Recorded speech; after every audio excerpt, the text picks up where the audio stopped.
Hello, everyone. Courtney here. This episode is all about making sure you have and are constantly optimizing your surroundings externally to make sure you are using your time wisely. It's one thing to find time in your day for your dreams, but it's another to use said time well, because when you do, you get back time for your dreams. This little hack is definitely overlooked, and I did an overhaul about 2 years ago with this, and do overhauls at least twice a year myself. Have you? If not, let this be your first. From 8 years of experience pitching in this industry, I've learned a few tricks I'd like to share with you.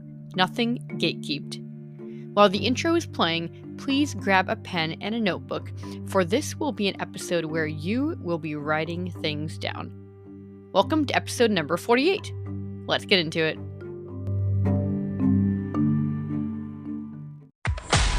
Where inventing, passion, and hard work intersect.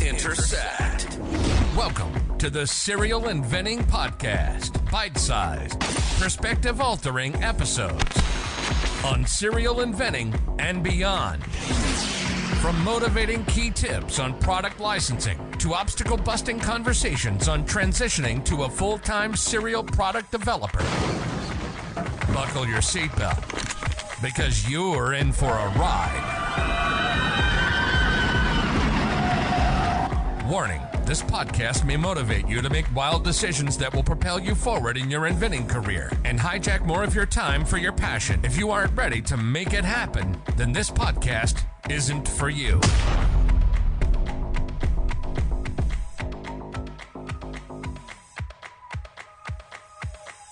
In this episode, I will be making a very large list of things that can save you time, and I mean lots of time. These changes should be amounting to hours of time back into your day when looked at over months of pitching. I will slowly mention each one in short words, and if it sounds like you haven't done this before or in a while, depending on what it is, write it down. After this episode, you will have a list of things you can do to get back more of your time. And your action to accomplish right after this episode, if you can, is to do the first thing on the list. Then accomplish something on your list each week, top down or more if you can. The goal is to not pick which to do, but do it top down so you don't get stuck doing a certain one.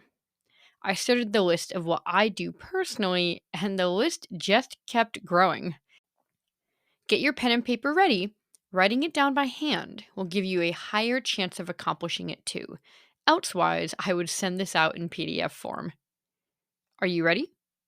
The first list here is for your physical workspace. Write down the following sentence at the top of your page. 1 a week, top to bottom. All right, here we go. When using a computer, use a mouse. Don't have one? Get one. Have a designated place to pitch. A table or desk you always go to, with your computer and mouse there if possible. More on this in episode 24. Make sure the place you are using to pitch at is quiet.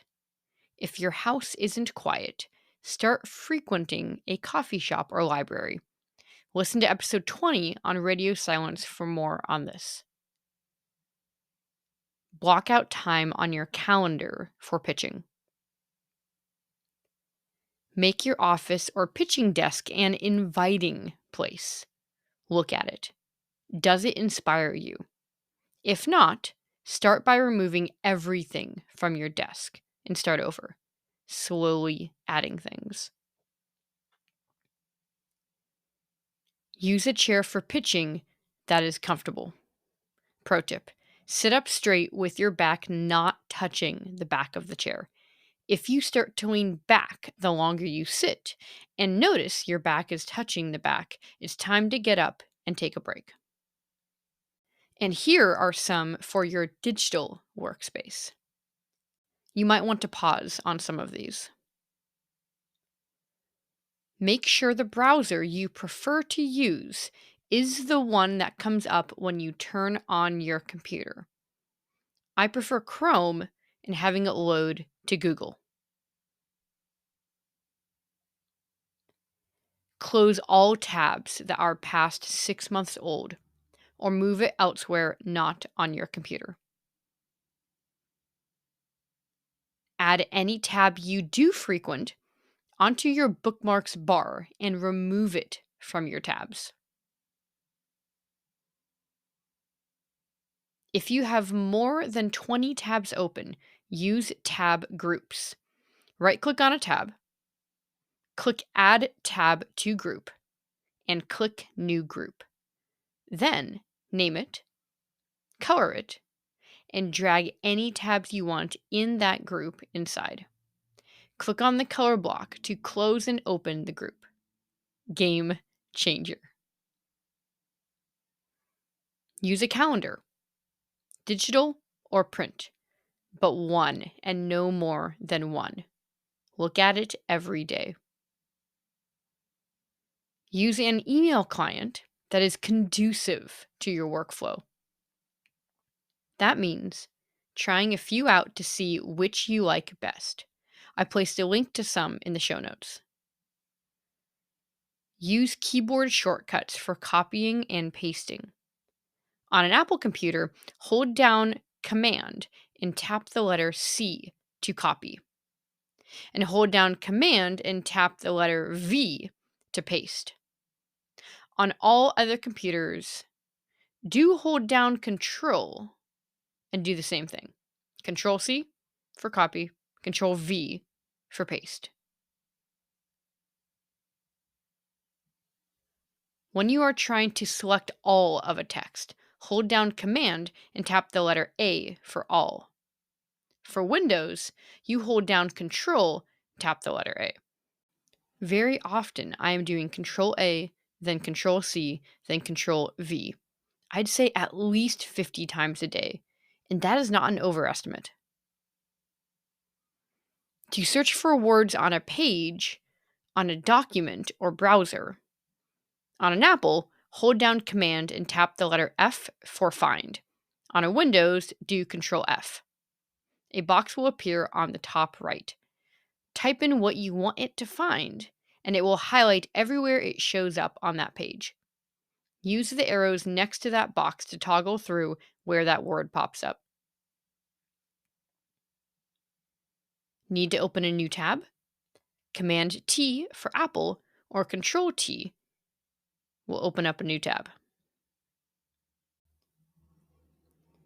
Need to open a new tab? Command T for Apple or Control T will open up a new tab. Need to open a tab you just closed? Command Shift T for Apple or Control Shift T will open it back up. Also a game changer. Need to undo something you just deleted or an action you want to undo? Often Command Z for Apple or Control Z will undo it. Use Command Y for Apple or Control Y to redo an action. Use the Chrome extension called Session Buddy to make sure that when you turn off your computer or accidentally close your tabs, you can gain every single tab back.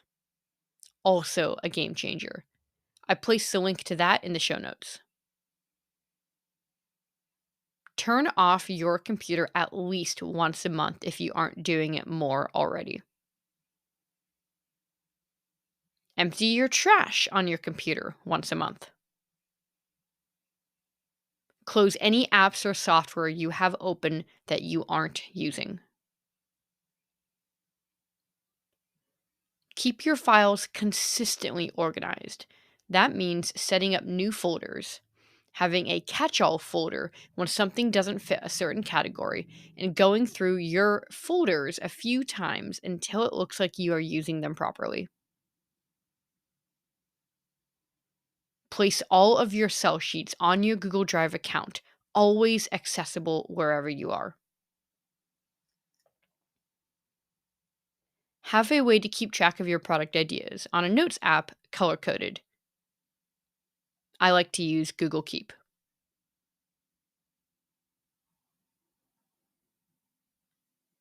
Have a place to keep links and articles. I use an app called Pocket. Never, ever, ever be in a position where you may run out of storage on both your computer and your phone. This is not only annoying and frantic, but you can actually not receive emails on your phone if you don't have storage on your email. The last thing you want is to not get an email from a licensee with initial interest. This has happened to me and a few of my students. Find a data system you like. Dropbox, Google Drive, OneDrive, anything. I personally pay for Google Photos and have tried many other platforms, and it has solved all of my problems, and the user interface is seamless. It also connects to my Gmail account, so I never run out of email storage. Make sure to have a strong internet connection 80% of the time. If you don't, I would see what options are available to where you live. Make sure there isn't a lot of lag on your computer. If there is, you might have slow internet or too many things open on your computer, or your computer has old hardware and it's time to get a new one. Restarting your computer can also help. Always have your scripts readily available to you on every device you will be pitching in. Get used to copying and pasting, then editing, not typing out the same thing over and over again to potential licensees.